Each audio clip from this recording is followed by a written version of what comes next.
Crypto currency ಹೂಡಿಕೆ ಹೆಸರಲ್ಲಿ ಜನರಿಗೆ ಮಕ್ಮಲ್ ಟೋಪಿ ಹಾಕಿದೆ ಒಂದು ಗ್ಯಾಂಗ್. ನಿವೃತ್ತ ಸೈನಿಕರು ಸೇರಿದಂತೆ ಹಲವು ಜನರಿಗೆ ವಂಚನೆ ಆಗಿದೆ. ಅರುಣ್ ಕುಮಾರ್ ಎಂಬುವವರಿಂದ ಕೋಟಿ ಕೋಟಿ ದೋಖಾ. ತಮಿಳುನಾಡು ಮೂಲದ ಅರುಣ್ ಕುಮಾರ್ರಿಂದ ವಂಚನೆ ಆಗಿದೆ ಅನ್ನೋದು ಗೊತ್ತಾಗ್ತಾ ಇದೆ. ಆನೇಕಲ್ ಸುತ್ತಮುತ್ತಲಿನ ಸಾವಿರಾರು ಮಂದಿಗೆ ಅರುಣ್ ಕುಮಾರ್ ಧೋಖಾ ಮಾಡಿದ್ದಾನೆ. ಎಕೆ ಟ್ರೇಡರ್ಸ್ ಹೆಸರಲ್ಲಿ 1000 ಕೋಟಿ ರೂಪಾಯಿ ಅಧಿಕ ವಂಚನೆ. ಈ ಅರುಣ್ ಕುಮಾರ್ ಈತನ ಹಿಂದೆ ಒಂದು ದೊಡ್ಡ ಜಾಲವೇ ಇರ್ತದೆ, ಒಂದು ದೊಡ್ಡ ಗ್ಯಾಂಗೇ ಇರ್ತದೆ. ಅದನ್ನು ಪೊಲೀಸ್ನವರು ಭೇದಿಸಬೇಕಾಗ್ತದೆ. ನೋಡಿ, ಈ ಮನಿ ಡಬಲ್ ಮಾಡಿಕೊಡ್ತೀವಿ, ನೀವು ಇಷ್ಟು ಹಣ ಕೊಟ್ಟರೆ ನಿಮಗೆ ಒಂದು ವರ್ಷದಲ್ಲಿ ಸಾವಿರಾರು ಕೋಟಿ ಮನೆ ತುಂಬ ದುಡ್ಡೆ ಅಂತೆಲ್ಲ ಸುಳ್ಳು ಹೇಳಿರ್ತಾರೆ. ನೋಡಿ, ಒಂದು ಬಾರಿ 77,000 ರೂಪಾಯಿ ಹಣ ಪಾವತಿ ಮಾಡಿದರೆ ವಾರಕ್ಕೆ 6,375 ರೂಪಾಯಿ ಅಂತೆ, 1,20,000 ರೂಪಾಯಿ ಕೊಡ್ತೀವಿ.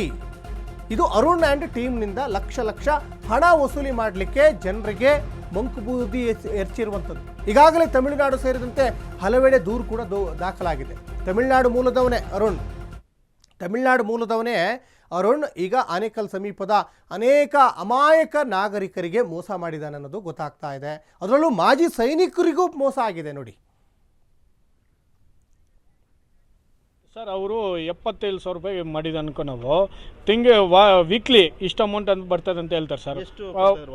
ವಾರಕ್ಕೆ ಬಂದ್ಬಿಟ್ಟು ಒಂದು 6,500 ಸರ್. ಒಂದು ವಾರಕ್ಕೆ 6,500 ಕೊಡ್ತೀನಿ ಅಂದ್ಬಿಟ್ಟು ಆಸೆ ತೋರಿಸ್ತಾರೆ. ಎಷ್ಟು ವಾರ ಕೊಡ್ತಾ ಇದ್ರು? 10 ವಾರ ಸರ್. 10 ವಾರ 10 ವಾರ ಸರ್ ಕೊಡ್ತೀನಿ ಅಂತ ಹೇಳೋರು ಸರ್. ಮತ್ತು ನಾವು